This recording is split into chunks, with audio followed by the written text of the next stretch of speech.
On aime la parole de Dieu, c'est pour ça qu'on est là ce soir aussi. Et on va de suite afficher la thématique de ce soir, le catholicisme. J'ai fait une petite erreur, on va le voir ensemble, il faudrait mettre le catholicisme romain. Ça c'est très important, on va le voir. Ce soir on va faire une grande introduction, on verra ensemble voilà plusieurs choses générales. On va parler de l'histoire de l'Église. Je pense que c'est important de pouvoir aborder ce thème aussi durant cette étude biblique. Peut-être qu'il y a des mots que vous allez découvrir pour la première fois. Si je vous dis concile, est-ce que tout le monde sait de quoi il s'agit? Non, pas sûr. Voilà quelques-uns.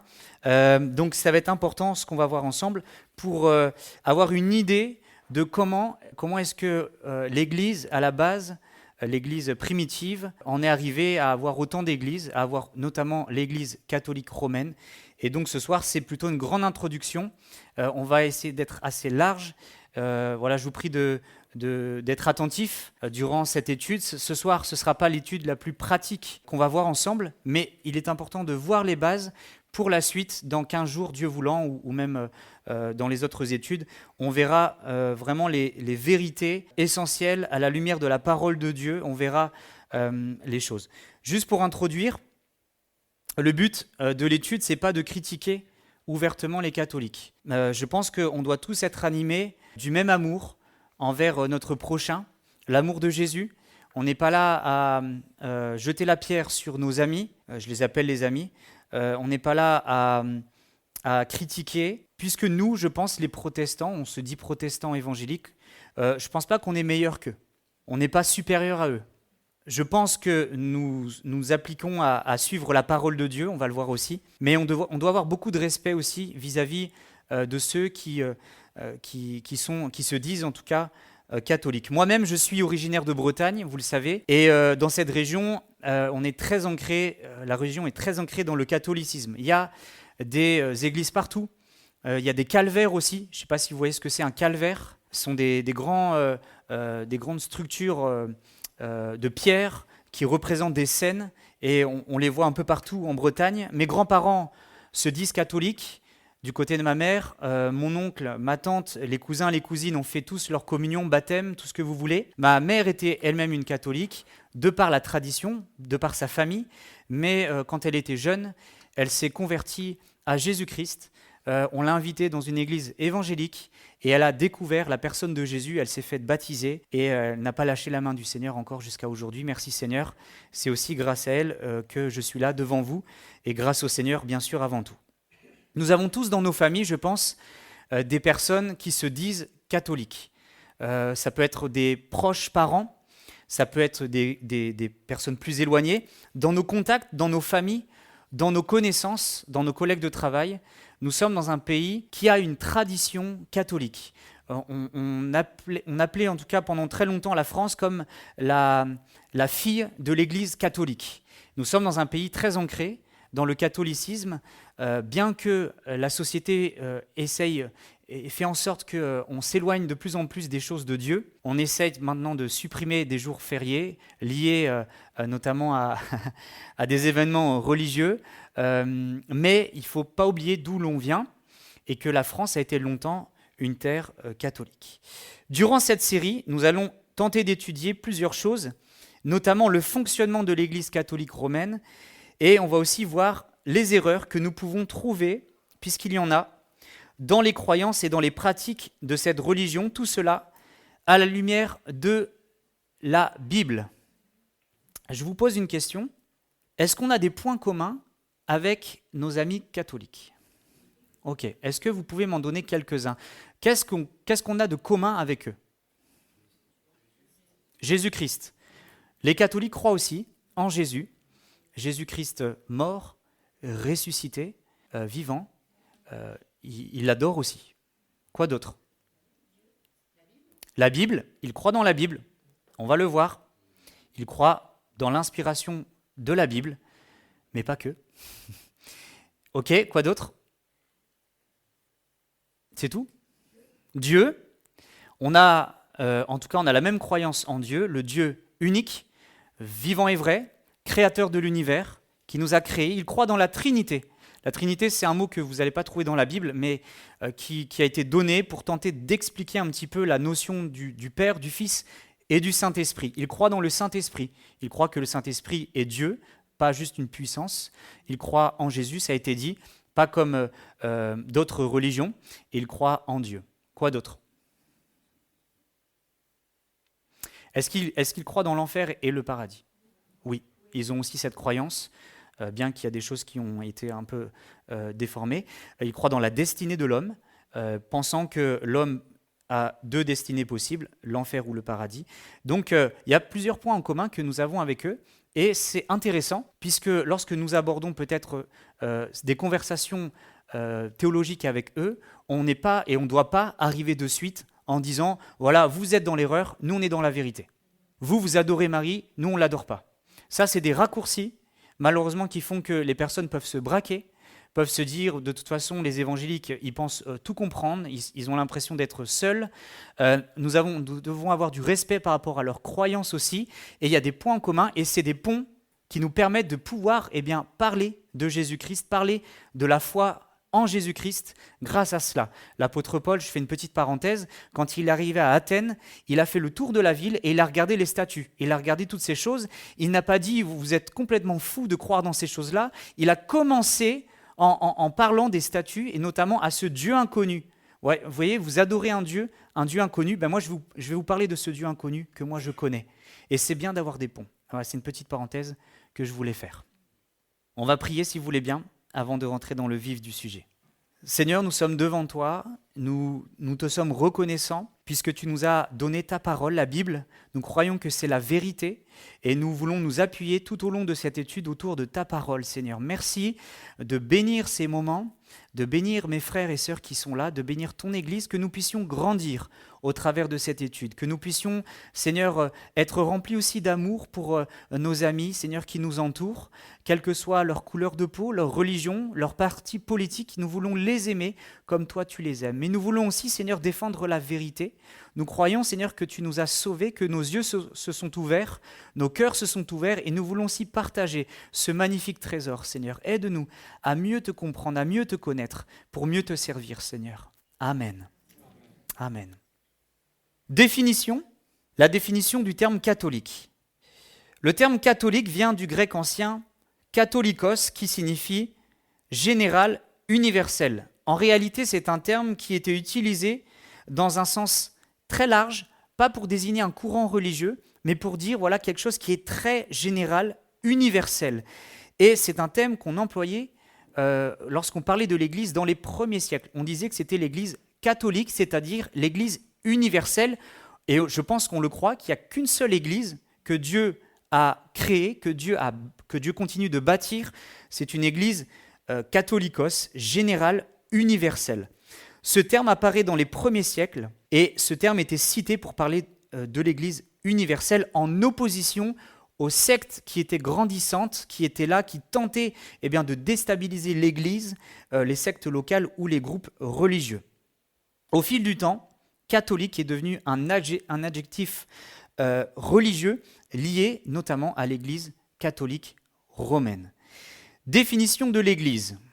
Est-ce que quelqu'un peut me dire c'est quoi l'Église? Avec un grand E. Je vous fais un peu participer. Est-ce que c'est un bâtiment? Tous les membres qui croient en Jésus-Christ, ok.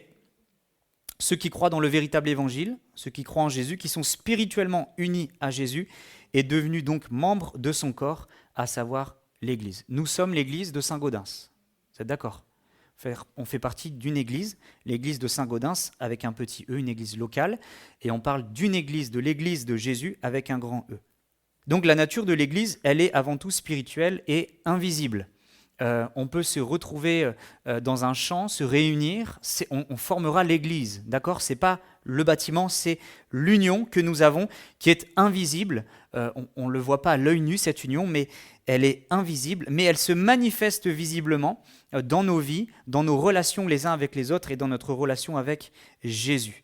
Nous sommes membres donc de cette communion visible organisée en église locale. L'apôtre Paul, il écrivait des lettres aux différentes églises. Il y avait plusieurs églises locales, l'église de Rome, l'église d'Antioche, l'église d'Éphèse. C'était des églises locales, mais qui formaient un tout qu'on appelle église avec un grand E. Vous suivez?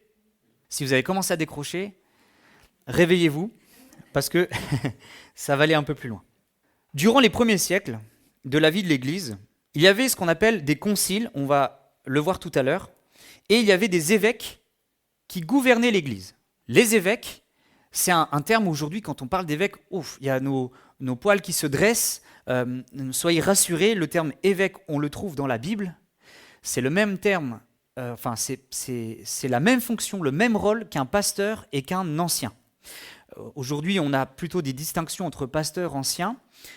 Évêque, ça veut dire responsable. C'était des responsables d'église. Comme aujourd'hui, on a des responsables, des pasteurs notamment, ou des collèges d'anciens qui sont là pour gérer la vie de l'église, pour apporter la nourriture, pour veiller aussi sur le fonctionnement de l'église.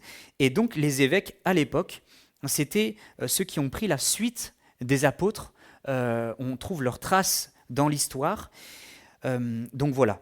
Selon la doctrine catholique, l'Église catholique, c'est la continuation de la communauté chrétienne établie par Jésus. Eux, ils revendiquent comme étant une Église universelle. On est les seuls, l'Église catholique romaine, à détenir la vérité. Ok ?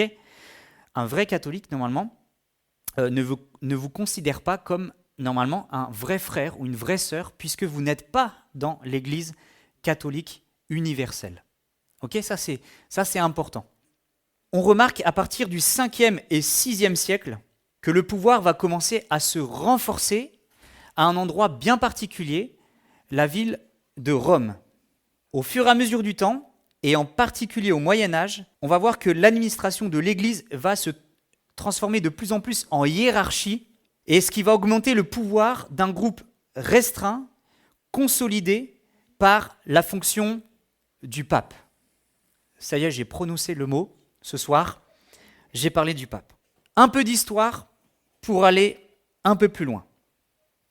Pour aller plus loin, on peut voir qu'au cours des 2e et 3e siècles de notre ère, donc les premières années de l'Église, le christianisme était interdit par l'Empire romain. Les chrétiens étaient terriblement persécutés. L'Empire romain était à son apogée, et les autorités romaines qui, au départ, étaient neutres, vous voyez avec Jésus notamment, ils ne se prononçaient pas, ils ont été influencés par la pression des religieux juifs, mais au départ, ils étaient neutres, mais on voit que sous Néron, c'était un empereur cruel, et sous Domitien, les chrétiens vont être violemment persécutés. On parle par exemple de Néron qui aurait, selon l'histoire, aurait mis feu à la ville de Rome, parce qu'il voulait rénover entièrement cette ville. Et vous savez ce qu'il a fait? Il a accusé les chrétiens d'avoir mis le feu à la ville de Rome. Et donc les gens se sont révoltés contre les chrétiens. Ils ont été brûlés sur des lampes, sur des torches pour illuminer la ville. Vous imaginez ces corps qui brûlent? Tout ça parce que les gens croyaient en Jésus-Christ. Et ils ont été donc crucifiés, ils ont été brûlés, ils ont été maltraités. Et donc l'Église a connu la persécution dès les premiers siècles. L'Église s'est dispersée. N'est pas restée seulement à Rome, mais il y a eu plusieurs groupes qui se sont dispersés. Et au fur et à mesure du temps, on voit là l'œuvre de l'adversaire, de l'ennemi. Il y a eu des tentatives de faire circuler des fausses doctrines. Il y a des hommes qui se levaient et qui disaient, voilà, Jésus-Christ, c'est pas vraiment le Fils de Dieu. Il a fallu que des personnes courageuses se lèvent au sein de l'Église et prennent position face à ces courants de fausses doctrines. Et nous avons ce terme que nous appelons père de l'Église qui apparaît ici. Les pères de l'Église, est-ce que vous connaissez certains noms des pères de l'Église dans l'histoire? Qui? Pierre? Alors, Pierre c'est un apôtre, mais après Pierre, après les apôtres, on a des personnes qu'on appelle père de l'Église. Je vous cite quelques noms. Clément de Rome, Ignace d'Antioche, Polycarpe, Justin Martyr, Irénée de Lyon, Tertullien, Origène, etc. Je fais une parenthèse, il est vrai peut-être que ce soir, c'est la première fois que vous entendez parler de ce terme, pourtant il est important dans l'histoire de l'Église. Nous avons besoin aussi d'étudier donc l'histoire de l'Église. Ok ? En fait, les pères de l'Église, ce sont des personnes, des responsables qui ont transmis la foi chrétienne au fur et à mesure du temps, comme aujourd'hui on peut transmettre la parole de Dieu. Ils ont défendu la doctrine contre des hérésies qui tentaient d'attaquer l'Église, et ils ont aussi structuré la vie de l'Église. Donc, durant ces premiers siècles, 2e et 3e, on a des personnes, des chrétiens qui ont persévéré malgré les persécutions dont elles ont fait l'objet. On arrive à un homme qui s'appelle Constantin. Avez-vous déjà entendu parler de cet homme ? Ok, Constantin. Constantin, c'était un empereur romain qui dirigeait une partie de l'Empire romain, qui était puissant, et en 312, il aurait eu une révélation de la croix avant une grande bataille avec cette vision. Cet ordre remporte la victoire par ce signe. Et il se serait, entre guillemets, je mets bien des guillemets, il se serait converti. Devenu l'empereur d'Occident, il va promulguer avec l'empereur d'Orient un édit qu'on appelle l'édit de Milan, de la ville de Milan, en 313 après Jésus-Christ. Et cet édit va faire en sorte que la foi chrétienne va être autorisée et les persécutions contre les chrétiens vont s'arrêter. En 313, le texte dit que les chrétiens ont le droit de se réunir, mais il faut savoir que derrière cela, il y a aussi un calcul politique de la part de Constantin.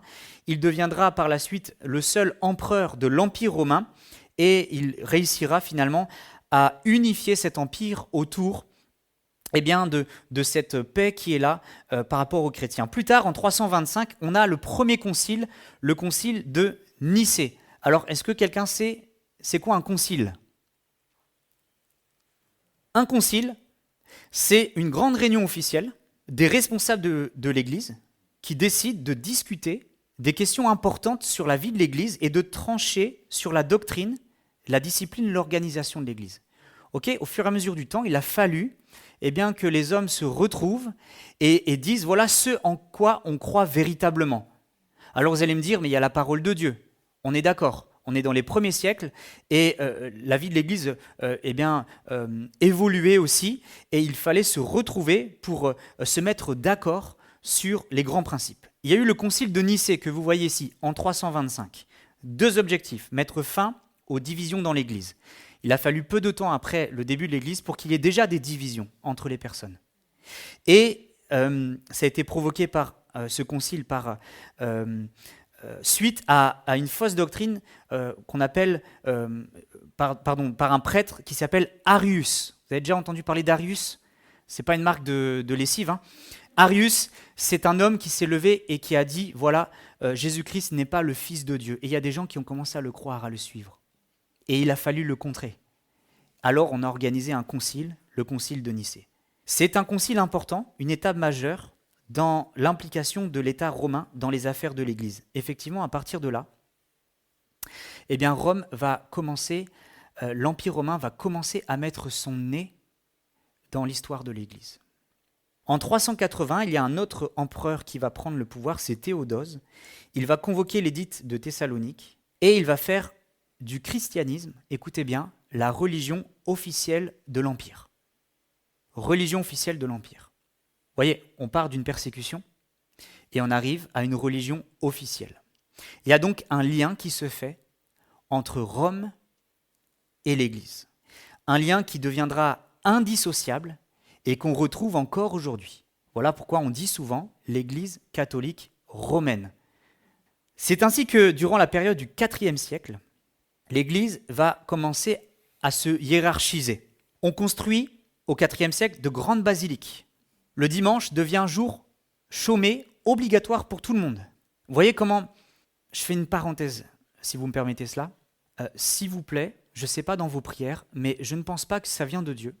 Quand on dit « Seigneur, pourvu que la France devienne chrétienne, pourvu que ceux qui nous gouvernent deviennent chrétiens », ce n'est pas le plan de Dieu d'établir un royaume chrétien. Le plan du Seigneur, c'est qu'il y ait le maximum de personnes qui se donnent à Jésus-Christ et qui soient sauvées.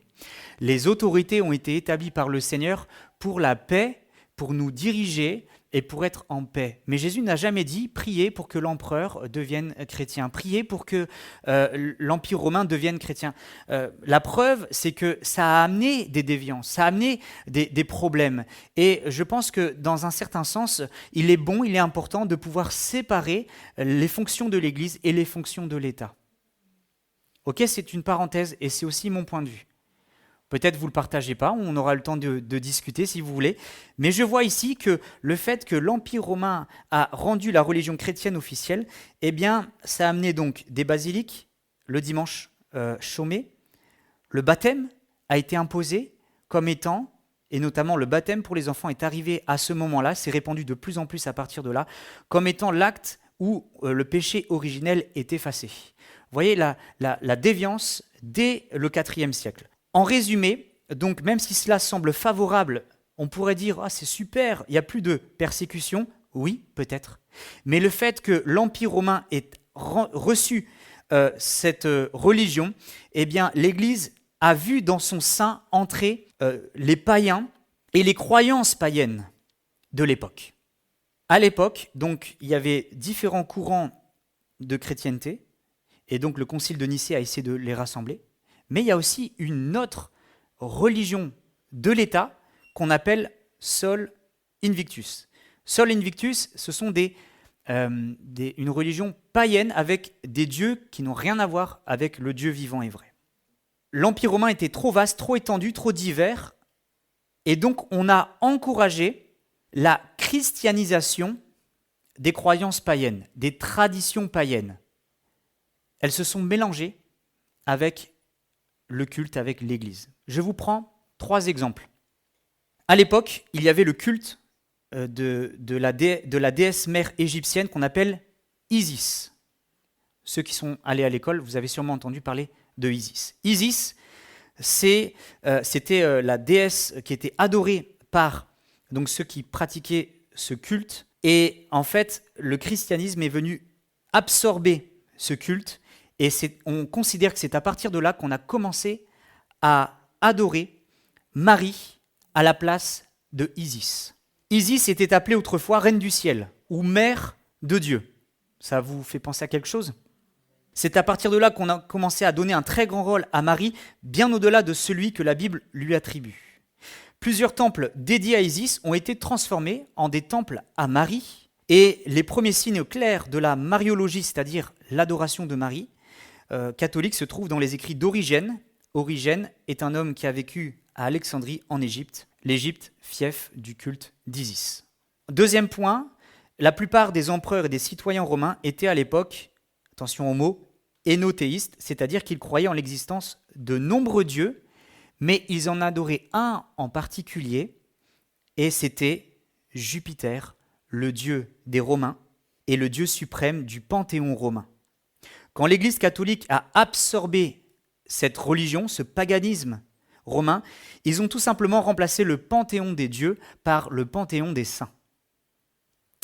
Et l'Église catholique a donc fait cela, et finalement, un saint était en charge, était dédié, à une ville, comme beaucoup de villes romaines avaient leur dieu. L'Église catholique a attribué des saints patrons aux villes. Vous avez déjà entendu parler de ça. Dans telle ville, c'est saint, machin, etc. Et donc c'est venu, on le suppose, de là. Et puis, troisième point, c'est la suprématie de l'évêque de Rome, la papauté. La ville de Rome, siège du gouvernement romain, lieu de résidence des empereurs, dominait tous les domaines de la vie. C'était à Rome qu'on décidait, c'était à Rome que le pouvoir était centralisé.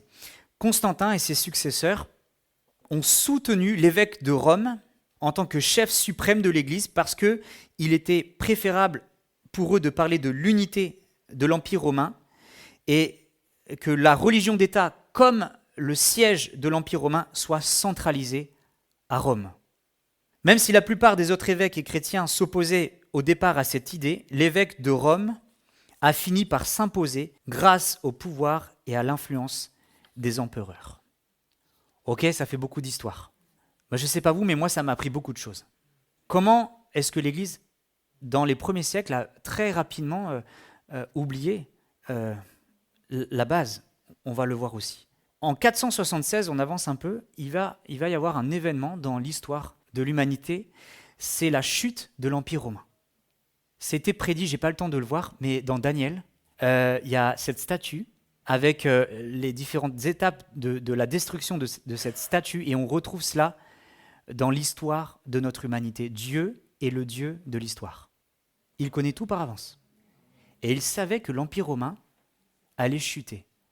Personne n'aurait cru en ça. C'était l'empire le plus puissant du monde. Mais il y a eu cette fameuse chute, le déclin de l'Empire romain qui a commencé. Et donc le pape, évêque de Rome, devient peu à peu l'autorité morale et politique dans le vide laissé par l'Empire. Vous voyez, l'Empire romain a perdu de sa force, l'empereur a perdu de son pouvoir, et il y en a un qui a récupéré cela, c'est l'évêque de Rome, c'est le pape. D'ailleurs, nouvelle parenthèse, les catholiques considèrent l'apôtre Pierre comme étant le premier pape de l'histoire. C'est une déformation d'un passage de la Bible qui dit que Jésus va lui donner les clés. Jésus va faire en sorte que Pierre sera cet homme sur qui l'Église sera bâtie. Ce n'est pas vrai, c'est sur sa déclaration. Et c'est Jésus qui bâtit l'Église, et c'est Jésus qui est toujours le chef de l'Église. Jamais un homme n'a été appelé à être le chef de l'Église, puisqu'un homme est faillible, un homme est limité, un homme est pécheur, mais Jésus-Christ, lui, il est le Fils de Dieu, il est celui qui a commencé et qui continue de bâtir son Église. Amen. Donc on pourrait multiplier les exemples pour nous montrer comment l'Église catholique romaine en est arrivée là. Effectivement, cette dernière, l'Église catholique, si vous parlez à des théologiens catholiques, etc., ils vont nier cela. Ils vont dire non, c'est pas vrai, c'est pas venu de ça.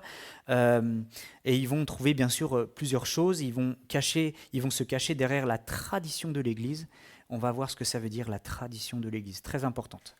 Donc l'Église s'est rendue attractive auprès des peuples de l'Empire romain, au point de devenir donc la religion suprême du royaume pendant plusieurs siècles, mais à un prix, celui de renier le véritable évangile de Jésus-Christ et l'annonce de la parole de Dieu.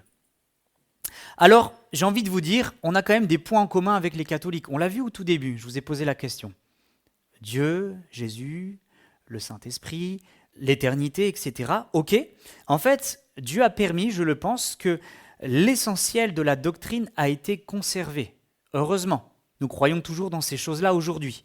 Mais le problème, c'est qu'on a vu que les choses se sont au fur et à mesure détournées de la parole de Dieu qui nous a été donnée. Et face aux nombreuses erreurs de l'Église catholique romaine, face à toutes ces perversions, à toutes ces erreurs, à tous ces faux cultes, à toutes ces fausses croyances, qu'est-ce qui s'est passé ? Pourquoi on en est là aujourd'hui ? Pourquoi nous, aujourd'hui, pourquoi votre pasteur ne prêche pas que Marie doit être adorée au même titre que Dieu? Pourquoi on ne vénère pas les saints? Pourquoi on n'a pas de reliques? Pourquoi on n'a pas besoin de faire de pèlerinage? C'est important de connaître l'histoire de l'Église, mes frères et sœurs. Merci. On a ce qu'on appelle la Réforme. Vous connaissez la Réforme? La Réforme protestante. C'est Martin Luther, en 1517, vous voyez quand même il y a eu du temps, après le Moyen-Âge, qui est né dans l'Église catholique, qui a servi l'Église catholique. Il a eu ce déclic de voir que finalement l'Église s'est beaucoup trop éloignée de la Bible. Et donc il va publier des thèses qu'il va afficher sur le mur, sur la porte d'une église, et ça va être le début de la réforme, et les choses ne vont pas se faire dans la paix, dans la joie. Au contraire, on sait qu'il va y avoir des guerres entre les protestants et les catholiques. Les catholiques vont sans cesse dire que les protestants sont des hérétiques qui se sont éloignés de l'Église fidèle, de l'Église universelle, et donc ils vont les combattre. La Réforme, merci Seigneur pour la Réforme, puisque Dieu a permis qu'il y ait cet homme, Martin Luther, qui se lève et qui dise que la Bible est la seule source d'autorité, que Christ est le seul médiateur entre Dieu et les hommes, la grâce seule par le moyen de la foi, et le fait d'être connecté à Dieu, de ne pas passer par un homme et d'être pardonné par Jésus-Christ, par le Dieu vivant et vrai. Amen. Est-ce que vous savez qu'il y a combien de sola dans la Réforme? Il y en a 5. Sola fide, par la foi seule.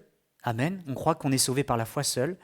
Je n'ai pas le temps de les voir tous, mais sola Christus, Jésus seul, et notamment sola scriptura, ce qui veut dire la grâce seule aussi, sola gratia, mais sola scriptura, qui veut dire l'écriture seule. Chapitre 1, la révélation. La doctrine catholique, et là, il faut vraiment que vous soyez attentifs. C'est le cœur de l'étude. Et la doctrine catholique déclare que les vérités que Dieu a révélées sont contenues dans la Bible. Gloire à Dieu. Mais aussi, et c'est là le problème, dans le magistère. Quelqu'un sait ce que c'est que le magistère dans l'Église catholique? Le magistère, eh bien, c'est l'autorité de l'Église, le pape, les évêques, qui vont enseigner et qui vont interpréter la vérité divine. C'est-à-dire que pour eux, ceux qui doivent interpréter la Bible, ce sont eux et personne d'autre. Et si le magistère dit qu'il faut croire dans ça, ça a autant de valeur que la Bible. Donc ils ont ajouté en plus de la Bible ce que dit le magistère, les déclarations du pape, qui ont autant de valeur, et la tradition, avec un grand T. Donc le dogme romain, sur ce point, reconnaît que les Écritures saintes sont inspirées et ont été écrites sous l'influence du Saint-Esprit. Donc c'est faux de dire que les catholiques ne croient pas dans la Bible. Ils croient dans la Bible. Ils croient dans la Bible. Mais ils y ajoutent beaucoup de choses à côté. Vous avez peut-être déjà entendu parler du Concile de Trente.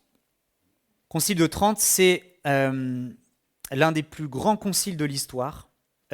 C'est le moment où, face à la Réforme, les catholiques se sont retrouvés et ont dit « il faut qu'on fasse une contre-réforme ». 1545-1563. Ils se sont réunis et à l'intérieur de ce concile, ils ont décidé que les Écritures comprenaient donc la Bible, mais aussi les traditions orales qui ont été transmises et qui doivent être révérées avec le même respect. Aujourd'hui, nous savons que l'Église primitive des 3 premiers siècles reconnaissait que toutes les doctrines sont retenues dans la parole de Dieu. Amen. C'est ce en quoi nous croyons. La Bible est infaillible. La Bible, c'est la parole de Dieu. Il n'y a pas d'autre parole supérieure ou au même niveau que la Bible. C'est la parole inspirée de Dieu. Nous n'avons rien besoin d'y ajouter ni d'y retrancher, mais c'est elle qui fait autorité. Sola scriptura. La réforme protestante a donc opposé depuis le début à la tradition romaine la sola scriptura, c'est-à-dire l'écriture seule. On ne nie pas qu'au départ de l'Église, eh bien, il y a eu une certaine tradition. Vous allez être normalement d'accord avec ça. Il y a eu une forme de tradition orale qui a été transmise. Par exemple, Luc, lorsqu'il écrit, et on se rappelle de l'année dernière, lorsqu'il écrit donc son évangile, il le reconnaît. Il dit ce que je suis en train d'écrire, je l'ai entendu de la part de témoins. Donc il y avait une certaine tradition orale. Mais à ce moment-là, il était en train d'écrire l'évangile selon Luc, ce qui va être mis comme autorité dans la parole de Dieu, dans la Bible. Et nous croyons que la Bible, c'est la vérité. Nous croyons que, en tant qu'héritier aussi de la Réforme, la Bible, c'est la seule autorité en termes de questions de foi et de pratique. Elle est la parole inspirée de Dieu, autorité suprême, suffisante et absolue pour l'Église. La parole de Dieu est au-dessus de l'Église. Pourquoi ? Parce que la parole de Dieu, elle est parfaite. L'Église, elle est imparfaite. La parole de Dieu est éternelle. L'Église est temporaire. Elle a été créée et quand Jésus reviendra, il n'y aura plus d'Église. Et c'est son Église qui vient chercher. On prend ensemble un verset, c'est dans 2 Timothée 3, versets 16 et 17. Ce verset, il est clé pour nous.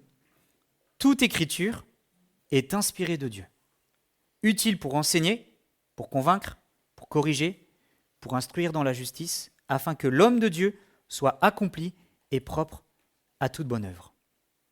Est-ce que la tradition est inspirée de Dieu et a autant d'autorité que ce qu'on vient de lire? Je ne crois pas. Il y a des traditions qui peuvent être modifiées au fur et à mesure du temps, qui peuvent être ajournées, qui peuvent être retranchées, etc. Et on voit que la tradition, au fur et à mesure du temps, a évolué. La tradition catholique notamment. C'est arrivé très tard dans l'histoire, par exemple, l'adoration officielle des saints ou de Marie, alors que la parole de Dieu, elle n'a pas changé, elle n'a pas bougé. Elle est toujours la même. Il n'y a qu'un seul auteur divin, c'est le Saint-Esprit. Et toute autorité qui tenterait de déstabiliser cela n'est pas bon, n'est pas de Dieu. Maintenant, il serait faux de dire que l'Église a perdu l'Écriture. Comme si les réformateurs avaient ressorti la Bible, dépoussiéré la Bible. Ce n'est pas vrai. Luther a connu la Bible, a appris à lire la Bible, a appris à méditer la Bible au sein de l'Église catholique romaine. L'Église catholique romaine reconnaît donc la pleine autorité de l'Écriture sainte. Mais pour l'interpréter et pour l'expliquer, elle ajoute la tradition. En plus des livres du Nouveau Testament, il y aurait tout ce que les apôtres et les pères de l'Église, etc., auraient enseigné et écrit et dit oralement. Et donc, ça a amené plusieurs choses qui se sont rajoutées à la parole de Dieu.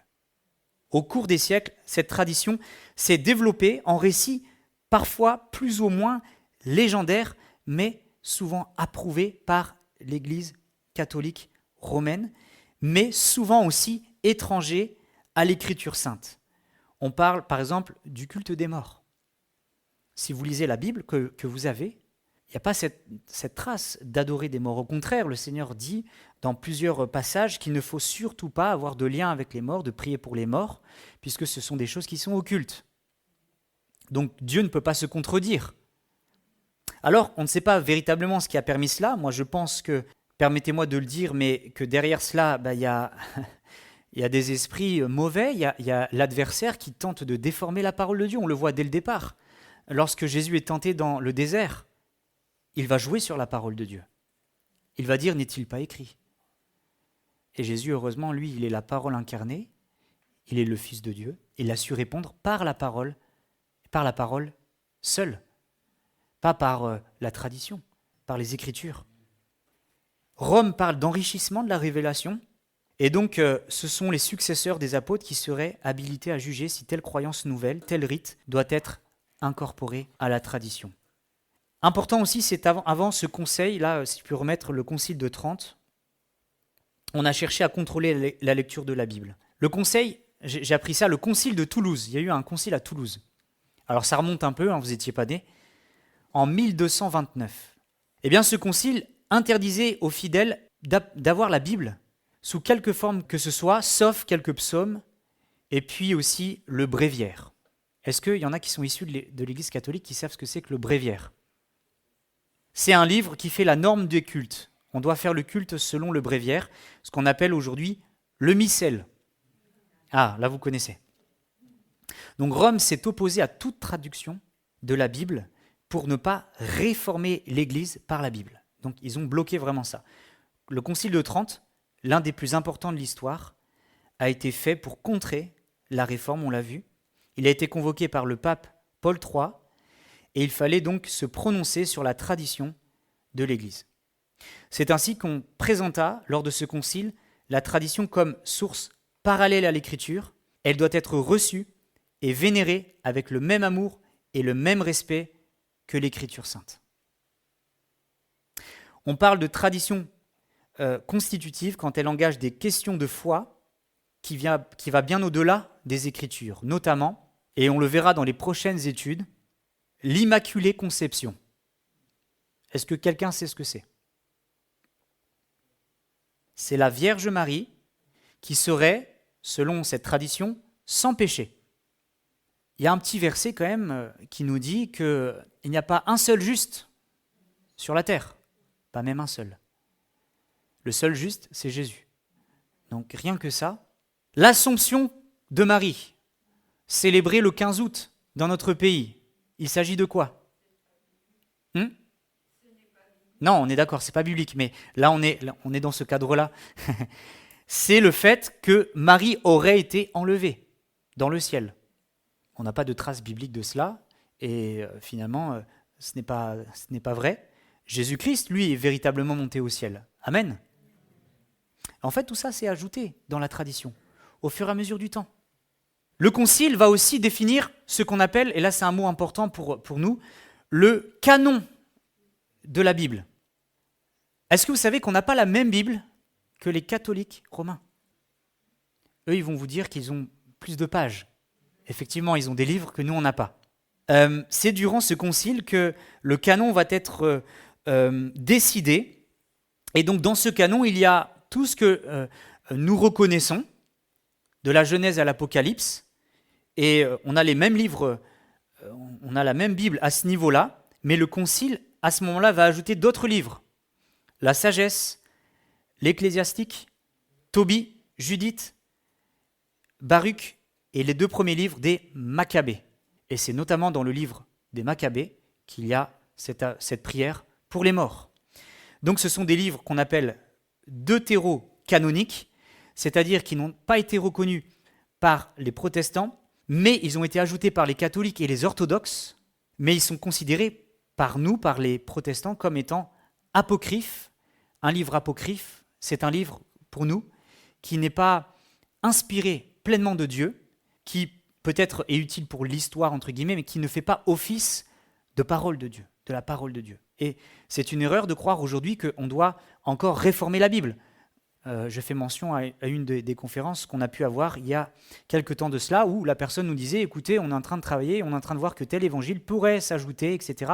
Moi, je suis désolé, mais la parole de Dieu dit qu'on ne doit rien ajouter, rien y retrancher, on a tout ce qu'il faut. Merci Seigneur. Alors dans ce décret, il est dit ceci, écoutez, c'est important, si quelqu'un ne reçoit pas pour sacré et canonique tous ces livres entiers, donc tous ces livres même apocryphes, avec tout ce qu'ils contiennent, tels qu'ils sont dans l'ancienne édition Vulgate latine, ou méprise avec connaissance et de propos délibérés les traditions dont nous venons de parler, qu'il soit anathème, qu'il soit maudit. On n'a pas la même Bible. Est-ce que vous le saviez ça? On n'a pas la même Bible. Ce concile est marquant aussi dans l'histoire du catholicisme. Effectivement, c'est là qu'on va parler de la justification par les œuvres. C'est-à-dire qu'il y a la foi, mais il faut aussi les œuvres.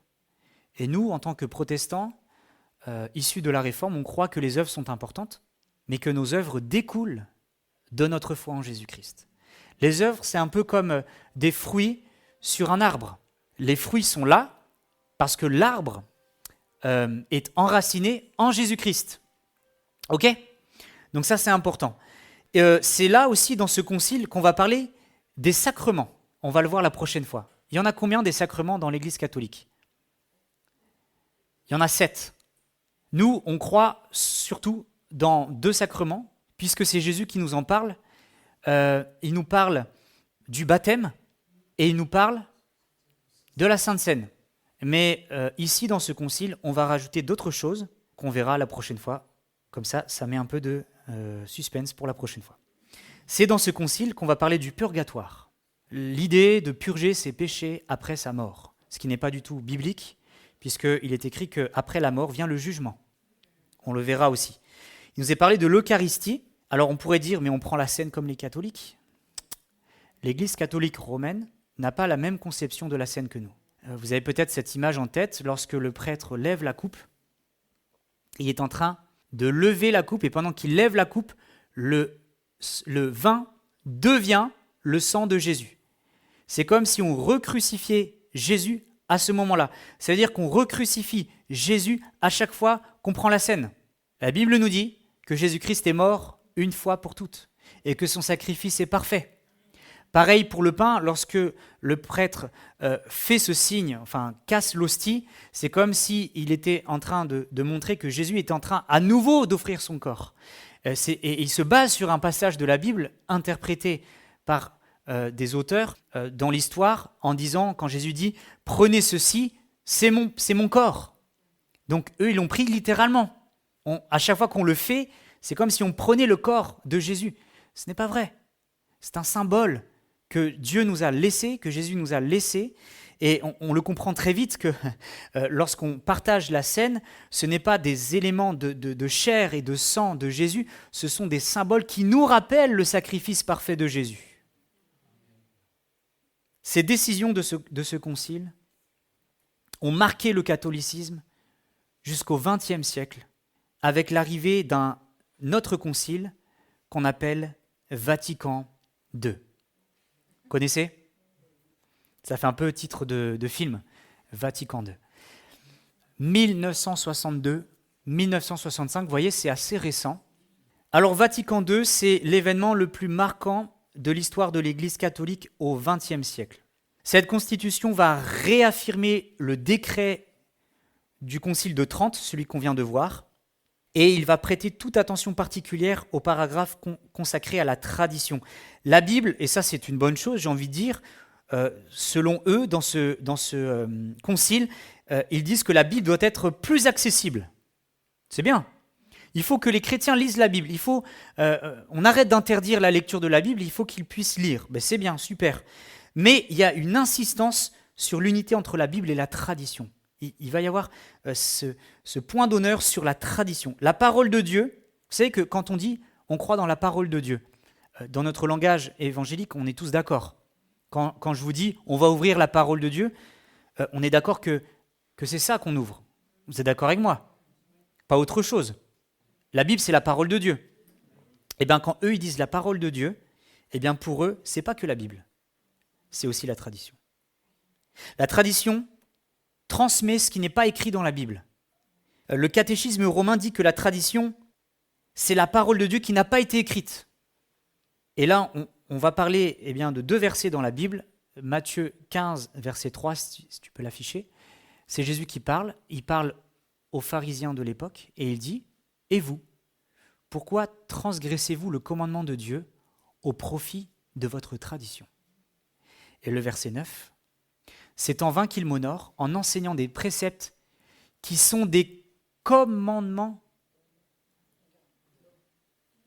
d'hommes. » Alors, bien sûr, l'Église catholique romaine ne dira jamais c'est des commandements d'hommes. Ils vont dire ça vient de Dieu, ça a été transmis, on en est là aujourd'hui.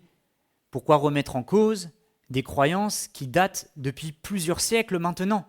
Et on peut jouer ainsi sur l'histoire, en disant « mais regardez, ça fait longtemps que c'est là ». Et c'est ainsi que l'Église va placer la tradition au même plan que la Bible. L'interprétation de la parole de Dieu est confiée, comme on l'a vu tout à l'heure, au pape et aux évêques. Ce que dit le pape, entre guillemets, c'est parole d'évangile. C'est lui qui a l'autorité. Ce qu'il dit, je parle de leur conception, hein, d'accord ? Vous arrivez à faire la distinction. Hein. Ce qu'il dit est vrai. On ne doit pas remettre en cause ses paroles. Il est celui qui a été choisi par Dieu. C'est un peu bizarre parce qu'à chaque fois, il faut réélire un nouveau pape, qui souvent, parfois, a pas la même façon de voir les choses que celui d'avant. Bref, l'écriture seule n'est donc pas encouragée, mais on parle d'écriture, de tradition et de magistère.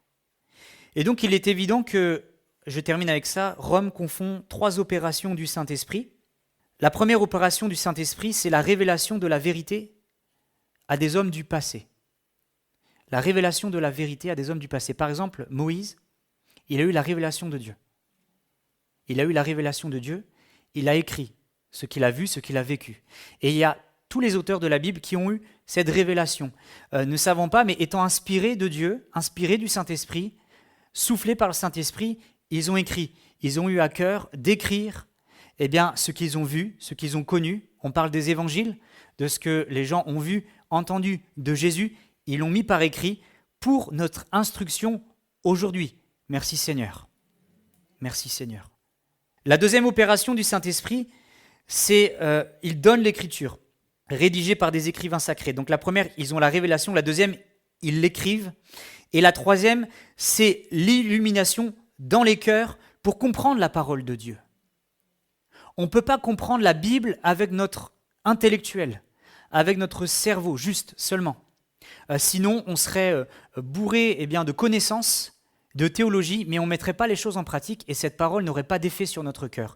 Mais on sait que lorsqu'on écoute la parole de Dieu, lorsqu'on la lit, qu'on la médite, il y a une œuvre du Saint-Esprit qui fait que notre cœur est ouvert à la parole de Dieu et c'est là que le Saint-Esprit peut nous changer, nous transformer. Amen. Amen. Mais il n'y a pas d'autre inspiration.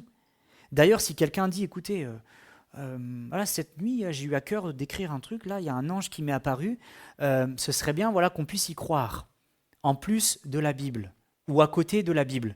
Ça nous fait penser un petit peu à certaines sectes, certaines religions dans ce monde, non? Ils ont déformé, ils ont retranché, ils ont ajouté. Nous avons la parole de Dieu et nous devons la lire, la méditer avec l'aide du Saint-Esprit. Bien sûr, le Seigneur qualifie des hommes, des enseignants, des pasteurs, des docteurs pour expliquer la parole de Dieu, mais pas pour rajouter de nouvelles doctrines. Nous avons tout dans la Bible.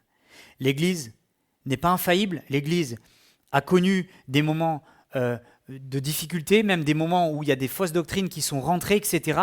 Et on voit par contre que l'Écriture, elle est parfaite. Il n'y a aucune erreur. Il n'y a aucune erreur. Pour résumer le tout ce soir, lire la Bible est encouragé dans le catholicisme, mais la Bible ne suffit pas.